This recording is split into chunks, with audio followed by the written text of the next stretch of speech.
नमः शिवाय, श्री शिवाय नमस्तुभ्यम। प्रिय श्रोताओं, आज की इस वीडियो में आप रसपान करेंगे 16 सोमवार व्रत कथा का। देखिए, आप सभी को दिवाली के त्योहार की हार्दिक शुभकामनाएं। हैप्पी दिवाली। और जो भी बहनें या माताएं दिवाली पर व्रत करती हैं, तो दिवाली पर सुनी जाने वाली माँ लक्ष्मी की कथा की वीडियो भी मेरे चैनल पर अपलोड कर दी गई है। तो एक बार प्लीज आप इस कथा को भी मेरे चैनल पर जरूर सुनिएगा। तो चलिए अब शुरू करते हैं 16 सोमवार व्रत कथा। तो प्रेम से बोलिए हर हर महादेव। मृत्यु लोक में भ्रमण करने की इच्छा से एक समय श्री भूतनाथ भगवान भोलेनाथ माता पार्वती के साथ मृत्यु लोक में पधारे। भ्रमण करते करते विदर्भ देशांतर्गत अमरावती नाम की अति रमणीक नगरी में पहुँचे। अमरावती नगरी अमरापुरी के ही सदृश सब प्रकार के सुखों से परिपूर्ण थी। उसमें वहाँ के महाराज का बनाया हुआ अति रमणीक भगवान शिव का मंदिर भी था। भगवान शंकर भगवती पार्वती के साथ उस मंदिर में निवास करने लगे। तो भक्तों, कुछ समय पश्चात एक बार माता पार्वती ने भगवान भोलेनाथ को प्रसन्न देखकर मनोविनोद करने की इच्छा से कहा कि हे महाराज, आज तो हम दोनों चौसर खेलेंगे। तब भगवान शिव ने प्राण प्रिया की बातों को मान लिया और दोनों चौसर खेलने लगे। उसी समय मंदिर का पुजारी ब्राह्मण मंदिर में पूजा करने आया था। तब माता पार्वती ने पुजारी जी से प्रश्न किया कि पुजारी जी बताओ, इस बाजी में हम दोनों में से किसकी जीत होगी? तब ब्राह्मण बिना विचारे शीघ्रता से बोला कि महादेव जी की जीत होगी। और थोड़ी देर में बाजी समाप्त हुई। माँ पार्वती की विजय हुई और भगवान भोलेनाथ हार गए। तब माँ पार्वती बहुत ही क्रोधित हुई और ब्राह्मण को झूठ बोलने के अपराध के कारण श्राप देने को उद्यत हुई। भोलेनाथ ने माता पार्वती को बहुत समझाया, परंतु उन्होंने ब्राह्मण को कोढ़ी होने का श्राप दे ही दिया। कुछ समय बाद पार्वती जी के श्रापवश पुजारी के शरीर में कोढ़ पैदा हो गया। वो अनेक प्रकार से दुखी रहने लगा। पुजारी को श्राप का कष्ट भोगते हुए जब बहुत दिन हो गए, तब एक दिन देवलोक की अप्सराएं भगवान शिव की पूजा के लिए उसी मंदिर में पधारी और पुजारी जी के कोढ़ के कष्ट को देखकर उसने बड़ी दया भाव से उनसे रोगी होने का कारण पूछा। तब पुजारी ने निसंकोच सारी बातें उन्हें बता दी। तब वे अप्सराएं बोली कि हे पुजारी, अब तुम अधिक दुखी मत हो, भगवान शिव तुम्हारे कष्टों को दूर करेंगे। तुम सब व्रतों में श्रेष्ठ 16 सोमवार का व्रत भक्ति भाव से किया करो। पुजारी ने अप्सरा से विनम्र भाव से 16 सोमवार व्रत की विधि पूछी। तब अप्सरा ने पुजारी को बताया कि सोमवार को भक्ति के साथ व्रत करें, स्वच्छ वस्त्र पहने, संध्या और उपासना के बाद आधा सेर गेहूं का आटा लें, उसके 3 अंग बनाएं और घी, गुड़, दीप, नैवेद्य, पुंगी फल, बेल पत्र, जनेऊ, जोड़ा, चंदन, अक्षत, पुष्प आदि के द्वारा प्रदोष काल में भगवान शंकर का पूर्ण विधि से पूजन करें। तत्पश्चात 3 अंगों में से एक भगवान शिव को अर्पण करें और बाकी 2 को भगवान शिव जी का प्रसाद समझकर उपस्थित जनों में बांट दे और आप भी प्रसाद पावे। इस विधि से 16 सोमवार व्रत करें और फिर 17वें सोमवार को पाव सेर पवित्र गेहूं के आटे की बाटी बनाए, उसमें घी और गुड़ मिलाकर चूरमा बनावे, भगवान भोलेनाथ को भोग लगाकर उपस्थित भक्तों में बांटे और उसके बाद कुटुंब सहित प्रसाद लें। तो भगवान शिव जी की कृपा से उसकी सभी मनोरथ पूर्ण हो जाते हैं। भक्तों, ऐसा कहकर अप्सराएं तो स्वर्ग लोक को चली गई और ब्राह्मण ने यथा विधि 16 सोमवार व्रत किया तथा भगवान शिव की कृपा से रोग मुक्त होकर आनंद से रहने लगा। अब कुछ दिनों बाद भगवान शिव और माता पार्वती फिर से उसी मंदिर में पधारे। ब्राह्मण को निरोग देखकर पार्वती जी ने ब्राह्मण से रोग मुक्ति होने का कारण पूछा। तो ब्राह्मण ने 16 सोमवार व्रत की कथा सुनाई। तब यह सुनकर पार्वती जी अति प्रसन्न होकर ब्राह्मण से व्रत की विधि पूछकर स्वयं व्रत करने को तैयार हो गई। व्रत करने के बाद उनकी मनोकामना पूर्ण हुई और उनके रूठे पुत्र स्वामी कार्तिकेय स्वयं माता के आज्ञाकारी हुए। तब कार्तिकेय कार्तिकेय को भी अपना यह विचार परिवर्तन का रहस्य जानने की इच्छा हुई और वे अपनी माता से बोले कि हे माता, आपने ऐसा कौन सा उपाय किया जिससे मेरा मन आपकी ओर आकर्षित हुआ।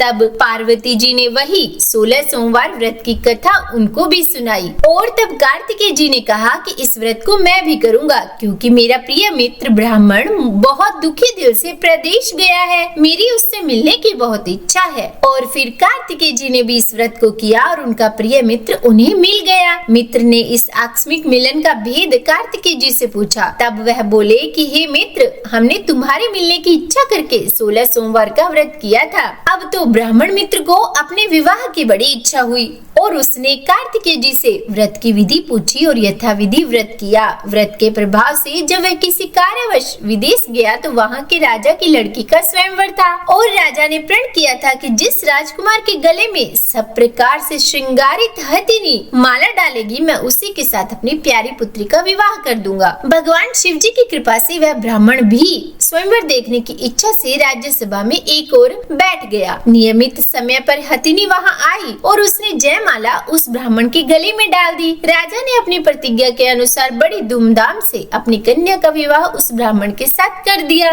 और ब्राह्मण को बहुत सारा धन देकर और सम्मान देकर संतुष्ट किया। ब्राह्मण सुंदर राजकन्या पाकर सुख से जीवन व्यतीत करने लगा। एक दिन राजकन्या ने अपने पति से प्रश्न किया कि हे प्राणनाथ, आपने ऐसा कौन सा भारी पुण्य किया था जिसके प्रभाव से हथिनी ने सब राजकुमारों को छोड़कर आपको वरण किया। तब ब्राह्मण बोला कि हे प्राण प्रिय, मैंने अपने मित्र कार्तिकेय जी के कथना अनुसार 16 सोमवार का व्रत किया था और उसी के प्रभाव से मुझे तुम जैसी स्वरूपवान पत्नी की प्राप्ति हुई। तब व्रत की महिमा को सुनकर राजकन्या को बड़ा आश्चर्य हुआ। वह भी पुत्र की कामना करके व्रत करने लगी। भगवान शिव जी की दया से उसके गर्भ से एक सुंदर, सुशील, धर्मात्मा और विद्वान पुत्र उत्पन्न हुआ।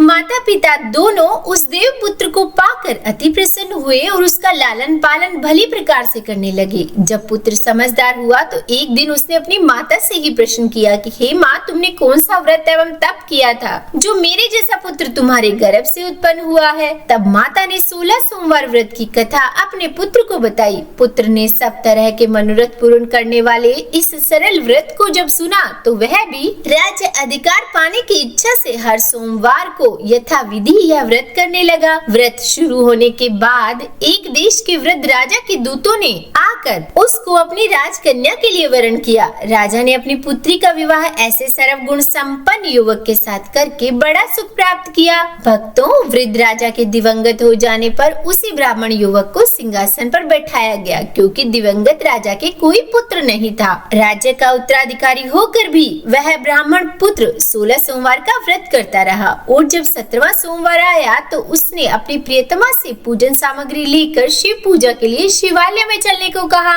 परंतु उसकी पत्नी ने उसकी आज्ञा की परवाह नहीं की। दास दासियों द्वारा सब सामग्रियां शिवालय भिजवा दी गई, परंतु वह स्वयं नहीं गई। जब राजा ने भगवान शिव जी का पूजन समाप्त किया तब एक आकाशवाणी हुई कि हे राजा, अपनी इस रानी को राजमहल से निकाल दे, नहीं तो यह तेरा सर्वनाश कर देगी। आकाशवाणी को सुनकर राजा के आश्चर्य का ठिकाना नहीं रहा। उसने मंत्रणा गृह में आकर अपने सभासदों को बुलाकर पूछा कि हे मंत्रियों, मुझे आज शिव जी की आकाशवाणी हुई है कि राजा तू अपनी इस रानी को निकाल दे, नहीं तो यह तेरा सर्वनाश कर देगी। राज्य में मंत्री तथा सभासद आदि सब विस्मय और दुख में डूब गए, क्योंकि जिस कन्या के कारण उन्हें राज्य मिला है, राजा उसी को निकालने का जाल रच रहा है। यह कैसे हो सकेगा? पर राजा ने अपनी पत्नी को राजमहल से निकाल दिया। रानी दुखी हृदय से भाग्य को कोसती हुई नगर के बाहर चली गई। बिना पद त्राण, फटे वस्त्र पहने, भूख से दुखी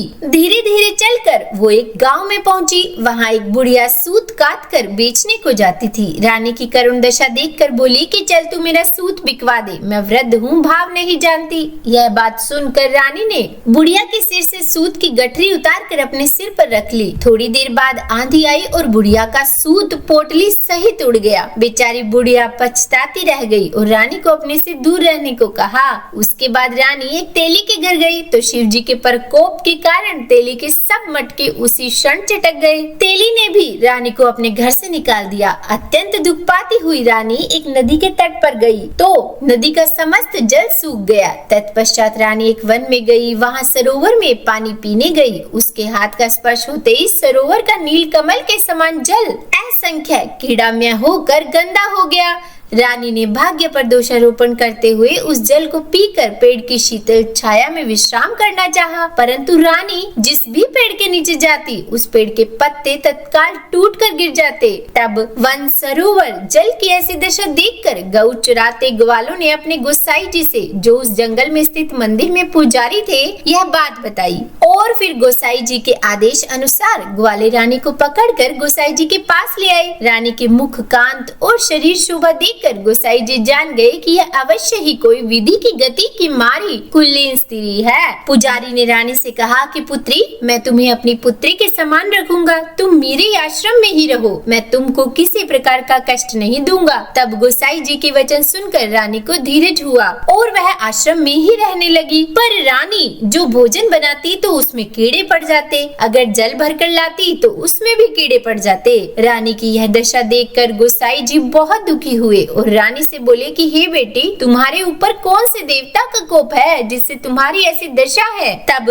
पुजारी की बात सुन रानी ने शिवजी महाराज के पूजन का बहिष्कार करने की बात बताई। तो पुजारी जी शिवजी महाराज की अनेक प्रकार से स्तुति करते हुए रानी से बोले कि पुत्री, तुम सब मनोरथ पूर्ण करने वाले 16 सोमवार व्रत को करो, उसके प्रभाव से अपने कष्ट से मुक्त हो सकोगी। तब गोसाई जी की बात मानकर रानी ने 16 सोमवार व्रत किए और 17वें सोमवार को विधि विधान सहित पूजन किया। उस पूजन के प्रभाव से राजा के हृदय में विचार उत्पन्न हुआ कि रानी को गए बहुत समय व्यतीत हो गया, न जाने कहां-कहां भटकती होगी, उसे ढूंढना चाहिए। यह सोचकर रानी को तलाश करने के लिए राजा ने चारों दिशाओं में दूत भेजे। वे दूत रानी को ढूंढते हुए पुजारी जी के आश्रम में पहुंचे। वहां रानी को पाकर पुजारी से रानी को अपने साथ ले जाने का आग्रह करने लगे, परंतु पुजारी ने मना कर दिया। तब दूत चुपचाप लौट आए और महाराज को रानी का पता बतलाया। रानी का पता पाकर राजा स्वयं पुजारी के आश्रम में गए और पुजारी से कहा कि महाराज, जो देवी आपके आश्रम में रहती है वो मेरी पत्नी है। शिव जी के कोप से मैंने उनको त्याग दिया था,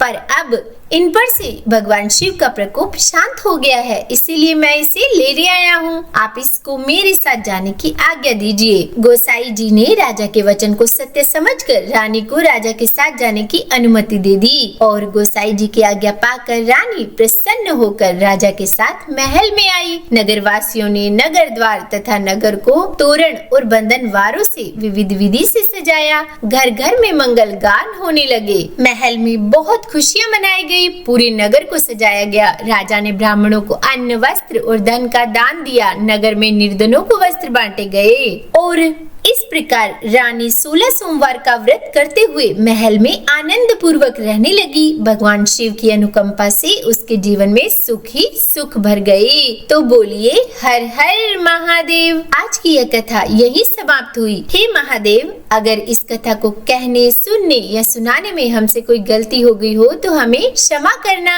16 सोमवार के व्रत करने और कथा सुनने से मनुष्य की सभी मनोकामनाएं पूर्ण होती है और जीवन में किसी तरह की कमी नहीं होती। स्त्री पुरुष आनंद पूर्वक जीवन यापन करते हुए अंत में मोक्ष को प्राप्त करते हैं। तो उम्मीद करती हूँ आज की यह कथा आपको अच्छी लगी होगी। अगर पसंद आई हो वीडियो तो लाइक एंड शेयर कीजिएगा और चैनल पर नए हैं, सब्सक्राइब नहीं किया तो सब्सक्राइब भी कर ही दीजिएगा। और हाँ, कमेंट बॉक्स में हर हर महादेव जरूर लिखिएगा। तो बोलिए हर हर महादेव।